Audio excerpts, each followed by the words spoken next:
Why is it that we're here to talk about culture, and why did you choose to show up today? Here's the problem. Businesses develop strategies and plans to deliver exceptional results. They're striving to compete for business and talent, like even more so even today. And culture is often not even part of the strategy. Culture is often overlooked, misunderstood, or undervalued by leaders. An ineffective culture can limit the potential of a company and even kill it entirely. So leaders of companies have a choice to include culture into the strategy or ignore it. So today I'm going to provide a framework with examples for you to be a strategist and influencer of culture and make a positive difference for your people and business.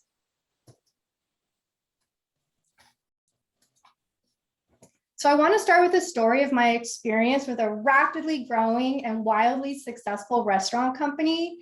And for those of you who might be from Southern California, I'm curious, and you can put this in the chat, if you could guess which restaurant this is from the picture of this delicious food. So curious if it triggers anyone's memories or senses. When I first started at this company, it already had all this positive momentum, and with significant growth ahead, plans to open up just so many stores across Southern California, I partnered with the CEO to lead the leadership team. I see it. I partnered with the CEO and the leadership team through an exercise to define its vision, mission, and values to serve as its roadmap for all the future growth and success. So we created and led an inspiring vision. It was all about growing the people and growing the business. A clear mission to make great tasting homemade food from the freshest, highest quality ingredients, and to serve it quickly in a clean, friendly, and relaxed atmosphere. And rock solid values: passion, fun, excellent, family, with clearly articulated behavioral expectations employees could easily understand. The culture, it was Pat and Oscar's, and when I started it was Oscar's. It had a fanatical culture in the most positive way. And employees would actually say they would bleed black and yellow, which were the company's colors. It was family owned with extraordinary levels of teamwork, entrepreneurial spirit, hard work, and fun. I cannot even explain to you how much fun this organization was. Fast paced, fast growth. And we made sure that the culture and all the people and management practices were aligned and linked. It was very intentional to design it that way. Everything from hiring to compensation and rewards were designed to mirror and reinforce the culture and the behaviors that we wanted. For example, the value of family transcended into how the company worked as a larger team. The team spirit in this organization was so contagious. Managers shared team members across locations depending on what another location needed, and that's really unusual in restaurants. And it was about the bigger family and team, not just that one restaurant. So we had bonus programs that are actually structured to reward teamwork and sharing of resources. So instead of a bonus only tied to an assigned restaurant, team members shared in both the individual restaurant and the overall market performance. And bonus criteria included financial key performance indicators like sales, controllable expenses like food and labor costs, and it also included customer satisfaction metrics because customers were always front and center. So the culture we fostered led to amazing results. We had raving and loyal fans, incredible financial results, and people results. Employee retention was so high, well above industry benchmarks. Manager turnover was 15% compared to industry average that was over 50%. And hourly employee turnover was less than 50% compared to an industry average that was over 100%, sometimes even as high as 300%. So part of the success formula of this company's growth was its culture and its culture strategy that was directly linked to the business. So the company performed so well, and maybe some of you might remember this if you were one of the wonderful customers we had, The founders decided to sell it. And it was acquired by a company that owned large national restaurant chains. And so here's where the story takes a turn. And acquisitions are not rare. We all know that, but successful ones are. According to Harvard Business Review in 2019, between 70 and 90% of mergers and acquisitions fail. Let me say that again. Between 70 and 90% fail. The common root of the failures is connected to the lack of understanding of company culture, the very secret sauce that made that company successful. So in this particular case, I saw it coming big time. And I saw that the fundamental philosophies were misaligned. The acquisition led to changes in the organizational structure first. And again, that's not uncommon. Functions like accounting and IT were eliminated and absorbed by the new company. That wasn't the breaking point. The biggest shift that I predicted would unravel the secret sauce that came with the change was in the compensation philosophy. District managers and general managers were expected to operate their restaurants like individual business owners and be accountable for their P&Ls and were to be rewarded on profit just for their particular stores. So they changed the bonus structure to reward them only on their store results. The new individual profit-focused philosophy contradicted the team connectivity that was part of making the culture so special. And the moment of misalignment and others gradually eroded the culture and then the financial performance. So within several years and a few changes in ownership, including a shift to a franchise model, it went out of business. That was really, really sad for San Diego and Southern California. At its height, Jennifer, how many employees did Bed and Oscar reach? I think it was about 300 at its height. Yeah. We had restaurants across Southern California and into Arizona with more plans. So this example related to an acquisition and then the strategies that the new company's leadership put in place, thinking it would grow the business. I mean, they didn't put these things in place to destroy it. They thought it would work. But acquisitions and mergers aside, even a change in top leadership role can have tremendous impact, positive or negatively. So first and foremost, it does start with the leader and the philosophies that that person is bringing in and the behaviors that they're bringing in. But here's the good news, is that exceptional culture can actually help companies and employees thrive. And that's why we're here, and we're going to talk about that. So in our short time together, it's going to go by fast. I will give you a strategic framework and practical steps to design culture. I will share a practical definition of culture and the important role culture plays in organizational performance, a systems approach to design culture aligned with HR and management practices, and how to talk about culture with influence to elevate its strategic importance. So a good place to start is even defining culture. What is it? So the simplest way to define culture is it's how things work around here. But let's explore three other definitions a bit further. One is that it's a commonly held set of values and principles that show up in everyday behavior. So the anchor here is that it's all about values and how those show up in behavior. Another, and it's similar, this version expands values and behaviors with attitudes, standards, and beliefs, and overall defining a nature of an organization. So maybe the nature of an organization is entrepreneurial or risk averse. And here's a third version. This one happens to be my favorite.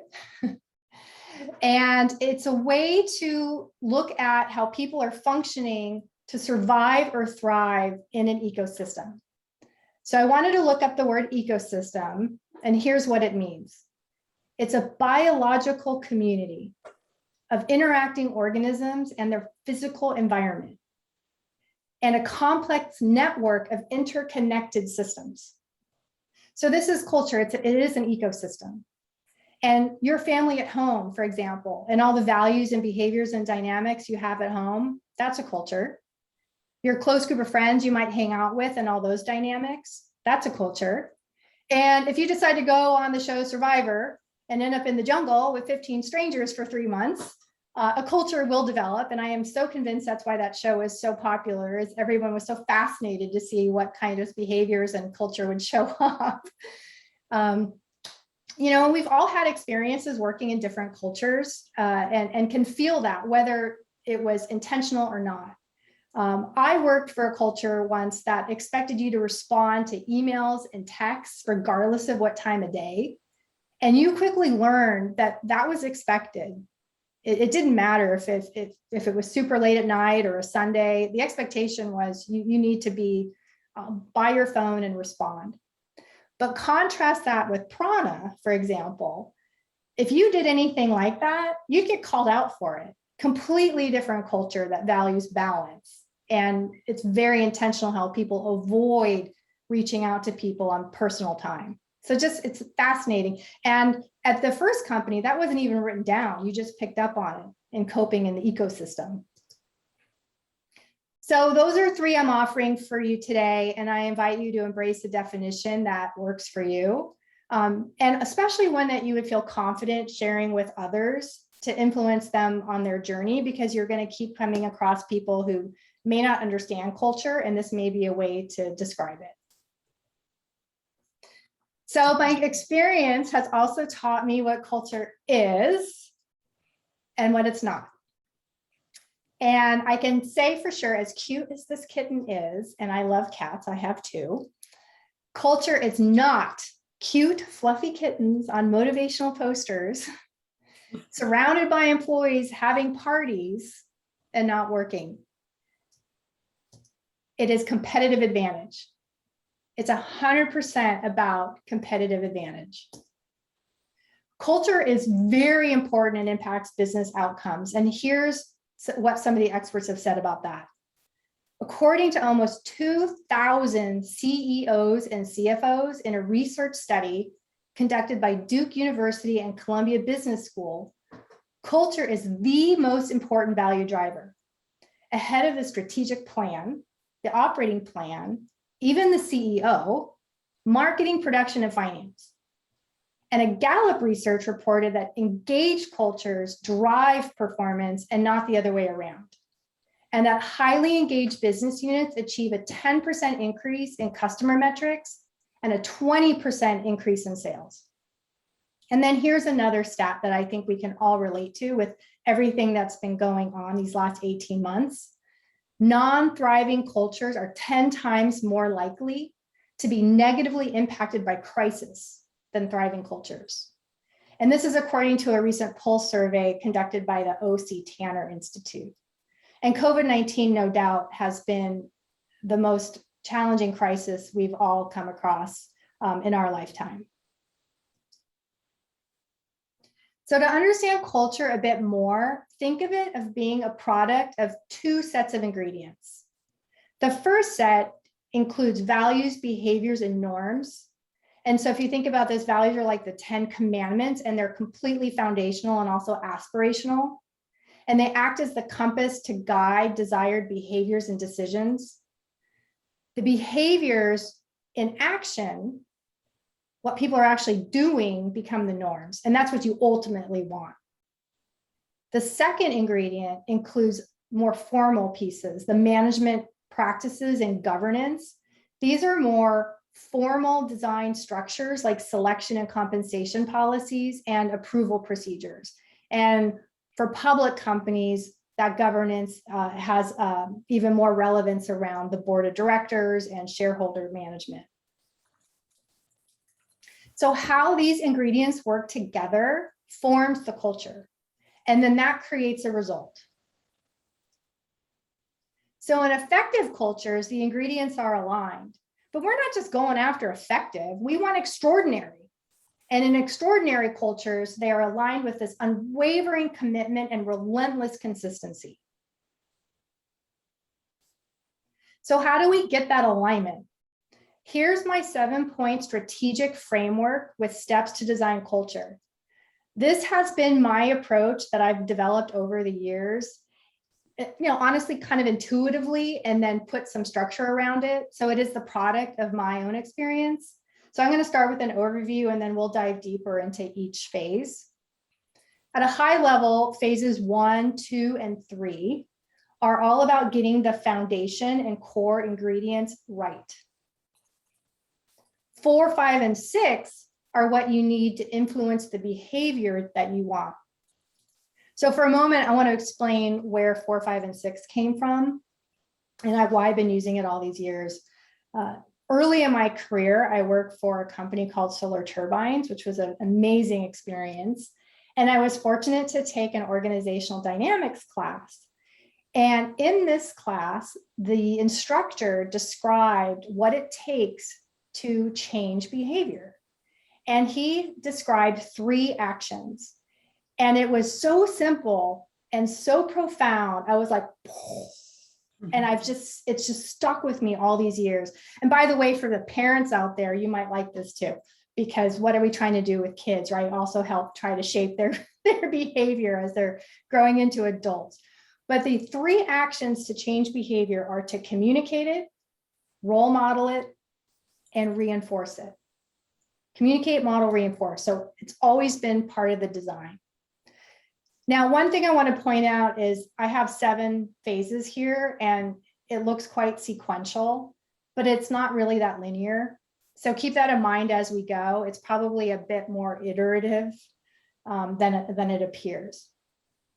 So it starts with a defined stage, and that's all about establishing and understanding the organization's purpose, vision, values, behaviors, and norms. And this is really the heart of the design, and I always start here. And some companies already have this defined, and some don't, or they might be somewhere in the middle. And even if they do, I always start here because it helps me get clear, and it also helps gauge if it's even still relevant or have things changed. I mean, sometimes companies, they might have gone through the exercise, but maybe it's stale by now because things have shifted and they just haven't updated it. So I want to know, is there a core ideology that drives how the business is operating? And what is the vision and where are they trying to go? What are they trying to achieve? So once you can kind of get some clarity there, and if you don't, I'm going to walk through kind of how do you define that. The next step is to identify the behaviors and the values. And the exercise on how to do this could almost be a separate session. But there is a process that you can go through to get really clear around behaviors. So here's some example. First, you need to work with your leader. At the end of the day, culture is the leader's job, and you can provide the expertise and influence to get them to the table to do this work. So I've done this at every company. And in one company, here's a story. The CEO, who valued people so much, but he wasn't sold that spending the time on, capturing the vision, mission, purpose, values, he didn't understand how that would be valuable work. And this company was about to go through a major transformation of growth by adding an entire new division that is going to fundamentally change its operating model. And the company had been in business, and I'm not joking, for 100 years, pretty much. And there were a lot of folks who knew the company really, really well, but there was going to be this whole other set of people that didn't have that foundation with it. So I really believe that this work would help with having a compass and to invite this whole new group of people for it to grow. So he has a little bit of a scientific mindset. And when I knew I wasn't getting through to him as much as I wanted, as fast as I wanted, I offered him the book called Built to Last: Successful Habits of Visionary Companies. This book, it's a little bit of an oldie, but it's a goodie. It included research and empirical data correlating the power of culture with the long-term viability of successful companies. And because it's so rooted in data and research, I knew it would actually help him have some ahas. And he read it and it did. So we had a breakthrough. And from there, we partnered with a consultant. Her name was Eileen Hahn, and she's fantastic. We brought her in to facilitate meetings with the executive team to use this approach to define the purpose, vision, mission, values, and all the behaviors we were looking for. And I used a similar approach with the CEO at the restaurant company and led the team through that work. And at Prana, there were some values written down, but they were just the labels, like it said change or it said energy, but it didn't have any description of what that meant. So it was completely open to interpretation. And that's a key point about this part of the work is you want to be specific. You want to have an explanatory description because take, for example, the word integrity. That could mean something different to me than it may to someone else, depending on our backgrounds. So you want to be able to describe what does it look like in action showing up. Okay. Here's an example at Prana of how we articulate our purpose and also the 3 pillars that are connected to it. So you look at this slide and right away you feel positive energy. You see this great smile and the clothing for positive change, what we stand for, and the 3 pillars underneath: adventure for all, respect and responsibility, and progress, not perfection. And this is so real in the company. In fact, employees love using progress, not perfection. Sometimes you might see that in an email with hashtag progress, not perfection, as we're all trying to, take risk and make mistakes and learn from it.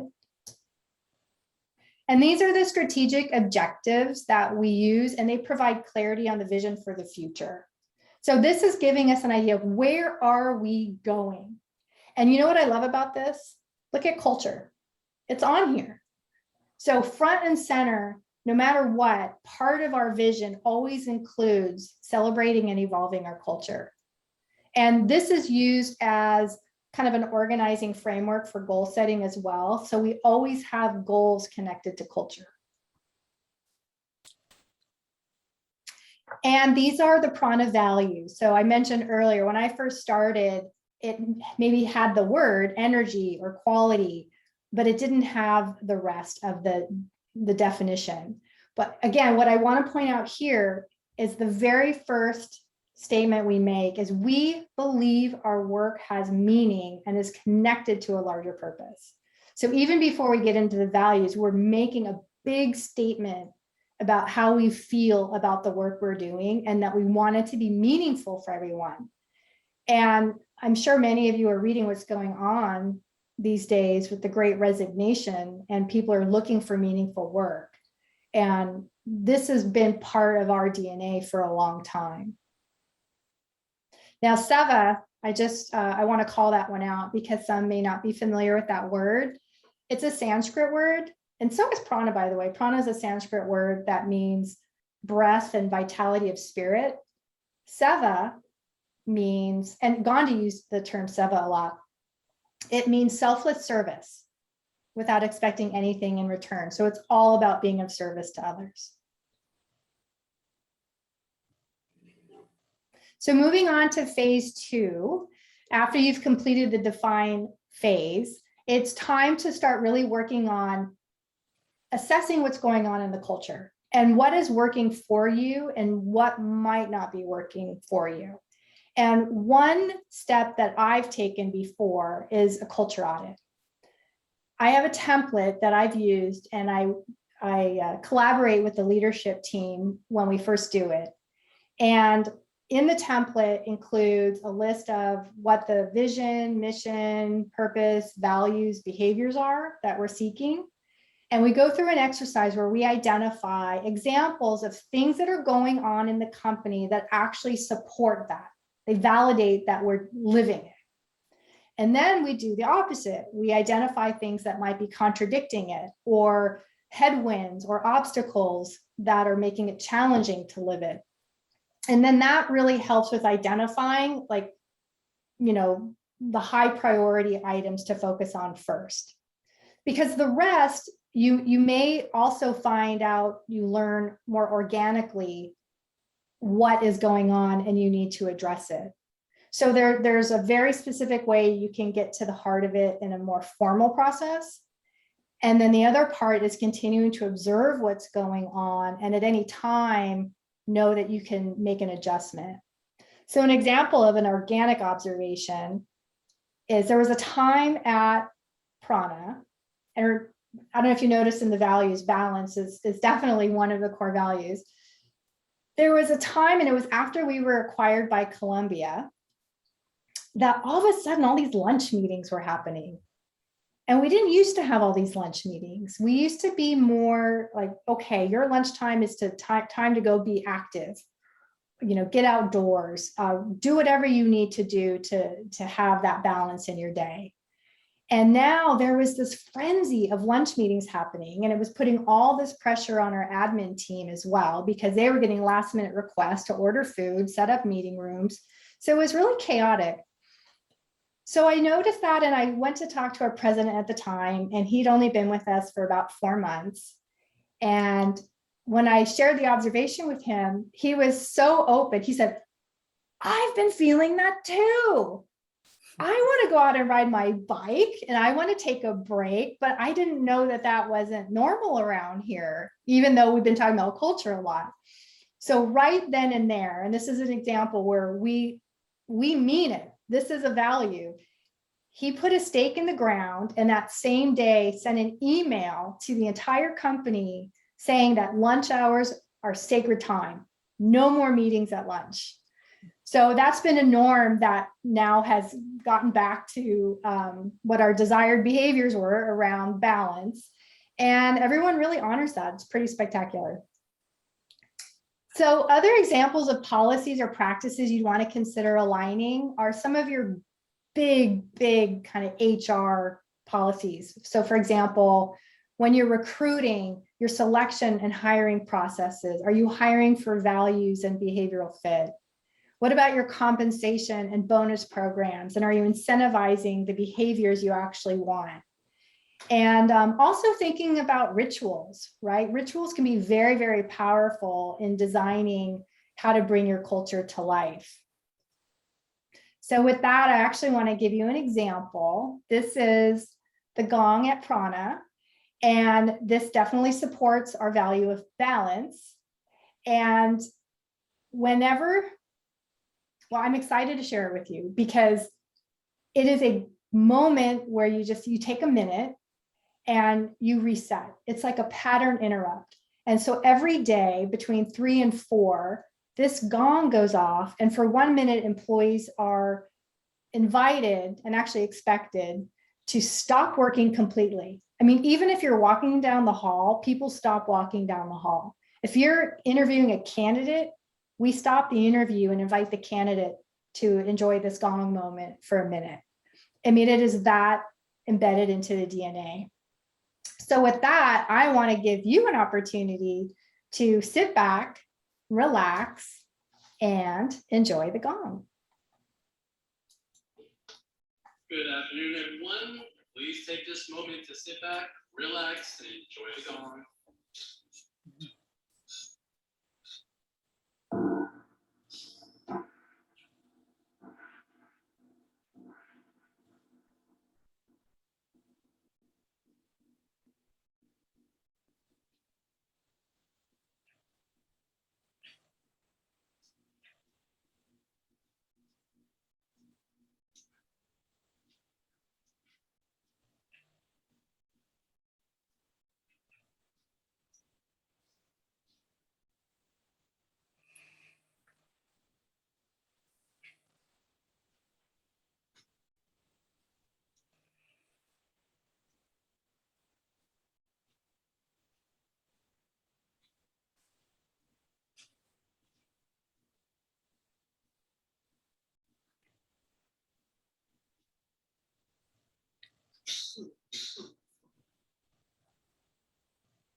How did that feel for everyone? So thumbs up in the chat. It's amazing how just in 1 minute you can feel your heart rate maybe go down. We have employees that focus on their breath, may lay down and stretch, may stand up and stretch. Some might just be staring at the ceiling, waiting for it to be over. No. Oh, it's wonderful. Here's another example of how we've designed for culture, and it's actually through the creation of these employee teams. And they're very, very intentionally designed to foster the culture around specific values and what we stand for. So we have a green team that definitely fosters education and opportunities for people to learn how to live an eco-friendly life at home and at work. They also have put together programs like our composting program and zero waste. We have a SEVA team, and their mission is around fostering the value of selfless service. And what does that look like every day? How does that show up? And also putting together volunteering events in the community. And our perks team has a combination of coming up with ideas that create that cool Prana vibe with some fun perks, as well as putting on some pretty cool fun events. So they've come up with great ideas around, like we have dogs at work, so they put together that policy. In this picture, they're very excited to introduce kombucha to the company. And there's so many other great examples that they lead. And then in 2020, we created a diversity, equity, and inclusion team. And they're making amazing headway in helping everyone get more education and awareness around this important subject. And of course, we have a safety team, although I have to say the safety team was an interesting story around COVID, because you couldn't just have one team like that working on it. That took a significant village, still is. All right, stage 3, hiring. Deciding who you bring into your culture, to me, has always felt like the biggest honor and responsibility. And I mean, think about it. You're inviting very special people to your ecosystem. So hiring for culture fit is just as important as considering experience and technical qualifications. So that's always been part of my hiring philosophy. So step 1 here is to really think about, like, what is your hiring philosophy, or what would be one that would really further the culture that you're trying to create? And is your philosophy to consider culture and behavior and team fit, a blend of all, or is it something different? I know when I worked at Oscars, we specifically didn't want to hire for all the experience in our restaurant managers. We opened it up to people with no restaurant management experience, which is actually, again, pretty rare. We were looking for the passion, the fun, all the value fit and the potential, and then had very specific training programs. So over 30, 60, 90 days, they could learn how to be a restaurant manager. So that was part of the philosophy there. And it really opened up an amazing candidate pool. And we didn't necessarily get maybe the typical manager that would just want to be stuck in their own ways too. Other areas to look at is, again, your sourcing and hiring methods, and other ways to bring culture to life in every single thing you can think about. So even job descriptions, like listing the values and the responsibility to live those values, and including the behaviors in those job descriptions too. Now, the interview questions, I think we all would be familiar with designing interview questions. Designing ones that are specific for culture as well as the role is the additional work to really focus on. And I want to give you an example of a question that I always ask at Prana that's a bit unusual, but it's 100% because of the kind of culture we have. I'm looking for someone who can be very authentic, have the self-awareness to be authentic, and is willing to go deep. I mean, so much of our culture is around this camaraderie and trust. And in order to have that kind of camaraderie and trust, you need to be a very open individual and very grounded individual. And we have a very holistic view of people at Prana, meaning that when you go to work, you're bringing all of you. You're not just like, okay, I'm going to leave all this other part of me that's personal here as I walk through the door, virtual door, and now I'm my work self. We want a much more integrated experience for someone. So here's the question I ask.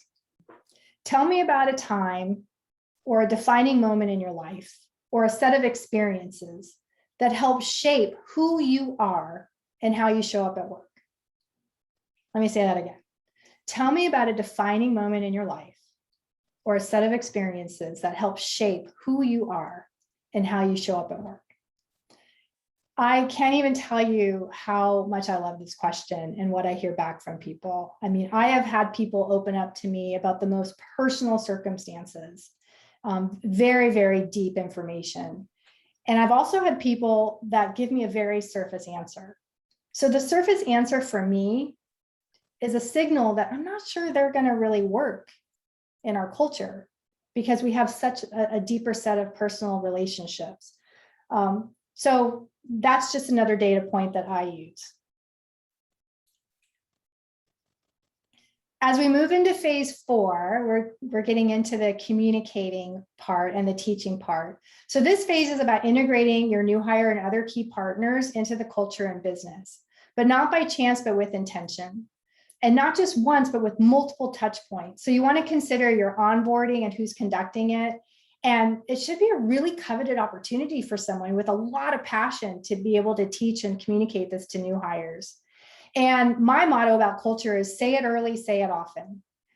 So opportunities to consider is onboarding presentations and experiences with leaders and a specific section on culture, equipping your leaders with culture-specific content for them to lead in their own team meetings, and including culture stories and examples in company meetings, like what does it look like in action? And then of course, when you see it, say it. If you see someone living it or not living it, say it outright when you're seeing it. So here's an example of Prana, like what we share. We have a dedicated business and culture onboarding session that the president and I lead once a month. We share what we stand for around high performance meets casual, that's who we are, and describe how the culture is our top priority. And we get into a little bit more of what that means and the holistic care that we have for people, and also the fact that we expect them to perform and we're going to hold them accountable to it. We share our values, and we actually spend a good amount of time on this and asking them to share what they've already seen. And also what will they commit to live it? So we engage them to actually pick an action item they'll commit to. We also articulate what culture is and is not. And this additional piece actually added even more clarity. And we did a roadshow and presented to the Columbia leadership this as well, because part of the acquisition process for us was educating them on the Prana culture so they could have some appreciation for what makes us a little different from the Columbia culture. And we also share with new hires the framework that you're seeing today, some of it, just to convey that culture is so core to who we are and that it is always a journey. And we specifically say that we're always looking to strengthen and evolve our culture. We don't use the word preserve our culture, because preserve implies that it's not going to change or move. Look at those funny faces. They're so happy, even in remote life. Phase 5 is the role modeling. I mean, this is the living it, the seeing it, the hearing it, the feeling it, the experiencing it, finding ways to bring it to life. Day-to-day actions and decisions, like really showing up. The rituals, gave you an example of the Prana Gong, but maybe there's some fun rituals you can think about that would really hit home. And then expressions of it in the work environment, anytime you send out an email, or if there's a verbal conversation, finding opportunities to role model it very explicitly. There's just some fun pictures of our culture here, combination of when we were in person and also remote. And then phase 6 is all around accountability. This is where the rubber hits the road. And you find ways to reinforce what you expect and you mean it. And so there's multiple ways I've done this in companies. I've built values and behaviors actually into the performance review. So there's clear accountability in that. Design reward and recognition programs specifically around behaviors we know we need to be successful. When you're looking at promoting people, always having a lens of how are they living the culture, Because if you promote people that clearly don't, you are signaling to others that the culture doesn't matter. And also addressing performance and culture fit issues super timely. The longer they fester, again, the more it's going to signal to other employees that it doesn't matter. And celebrating and sharing successes, like through storytelling, the more you can kind of curate stories and get them out there, whether it's at company meetings or maybe some of you have newsletters, something that really would resonate with people, that's really powerful. Here's an example of employee recognition awards we've had at Prana. And these are specific behaviors that we seek, that we have an annual program to reward. And it's peer-based nominations, and the executive team then selects winners in these categories, and really fun themes every year. This one happened to be when we were remote, so it was all about a road trip through the national parks. Now, the final phase is all about evolving and strengthening the culture. And this is a really important piece because it's kind of circular, right? There may be more things you're going to pick up on. So I look at actual data points that help inform where we need to continue to go based on what the vision and the strategies are for the company. So that could be employee survey data. What is that telling us? It could be formal or informal exit interview data. Turnover data for sure, like why are people leaving? The values and culture audits I mentioned earlier, and then just other observations. You want to keep really just constantly having that on your mind. And also the language. I mean, it's so amazing what people are really trying to tell you when you look for patterns of language. I was starting to hear a lot, we're busy, we're busy, we're busy, we're busy, we're busy. Okay, I got to dive into that. What is going on? So I look for themes. I revisit the goals of the company and what behaviors we need to get there, identifying gaps and a solution, and then work closely with leadership to review and discuss those, and then action plan together and put those into our goals. Here's an example of Evolve. The 2 awards in yellow, they didn't exist several years ago. And during an annual review of this, which is just what I do, we started noticing there was a shift in some behaviors where we weren't as entrepreneurial as we always used to be. So we created the Impact Award to kind of give that more visibility.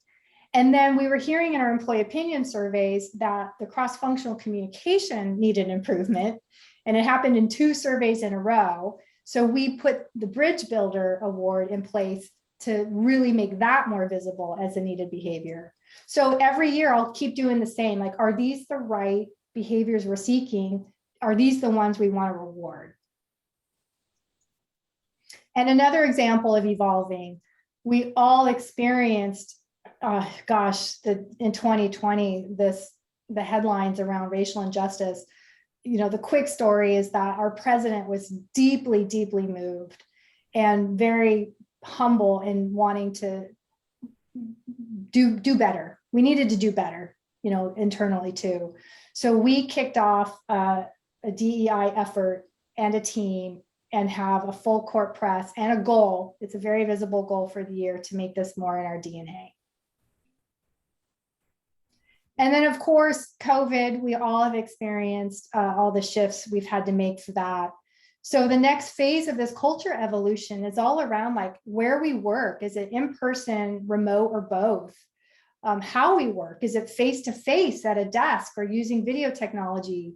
And how do we support our working parents in the future? And how do we just keep employees safe while balancing what work even looks like? So everything is continuing to change in the world around us. And so culture is going to need to continue to adapt. We need to keep looking at the design of what we're doing and is that right? So I know for Prana, what we look like when we go back to the office, because we're not all completely back yet, it's not going to be the same as when we left. So it's a new opportunity to reset and renew what the culture is. We're updating our actual physical office environment. We're working on a hybrid work model. We're needing to figure out tools and technology like everyone else. And the camaraderie and trust that we had as a culture helped us through COVID, and we've been very successful. Sustaining that and continuing to grow the camaraderie and trust in the new phase That's going to be the biggest challenge. What does the culture really look like when we're all back? So this is the comprehensive view of the framework. I know I walked through it very, very quickly. And, I did mention that the culture is the job of the leader, right? It's very, very important. And we can be experts and guides, but we want to position the leader to be champion. And the journey in this partnership can be about how do you lead and influence. And it's really great when the leader automatically gets it and is a willing partner. The best leaders I have had, they get it. They completely embrace culture as part of their leadership. And they had a genuine desire to understand and prioritize like the hearts and souls of people and what it takes for them to be engaged and tap into all their discretionary effort at work. But I've also worked with leaders who don't get it. And maybe even one, I'm not sure if he ever will. That's another story. But if they don't get it, it's not easy, right? So we still have to find ways to be a strategic influencer. So my tips on that is always start where they are. You have to start where they are. And what I mean by that is get to know them, get to know what their perspectives are. Where do they have hot buttons? Where do they seem receptive and where don't they? And then gradually plant seeds of awareness. We have a new president, by the way, at Prana. She's on week 3. We haven't even had a lot of conversation about culture yet, but I've already sent her a couple good nuggets of videos and information to try to plant the seeds and try to get a gauge of where she is. And you want to speak their language, finding ways to connect on culture that resonates with them. So for example, at Columbia, they don't really do that. The word culture is not really one they use. So I find other ways to talk about culture that doesn't use the word culture. So you want to find ways to talk about it that still elevates it as strategic, and always connect your ideas to the business. So speaking of leaders, according to the research study conducted by Duke and Columbia that I mentioned earlier with over 2,000 CEOs, more than 1/3 said their companies need considerable work or a substantial overhaul. And more than half said they need some work. So you know what that means for you, right? You have opportunity. So in our short time together, I went through this framework pretty quickly. We talked about a practical definition of culture and the important role culture plays, a systems approach to design culture, and how to talk about culture to influence it. So wherever you are on your culture journey, I really do hope this session was a boost of insight to make a positive impact. And I'm looking forward to questions as we close. So as we close, I just want to offer this quote that came from one of the CEOs in the study I mentioned, that culture is your sheet music to success. It is no different than an orchestra. You can hire the best trumpet players, oboists, violinists, and unless they are all playing from the same sheet of music at the right tempo, you will fail. If you have trumpets playing too loud, the song won't sound right. It is that delicate balance of getting people on the same page. So thank you for your engagement and time. And now if you have questions or comments, I'd love to take them. Thank you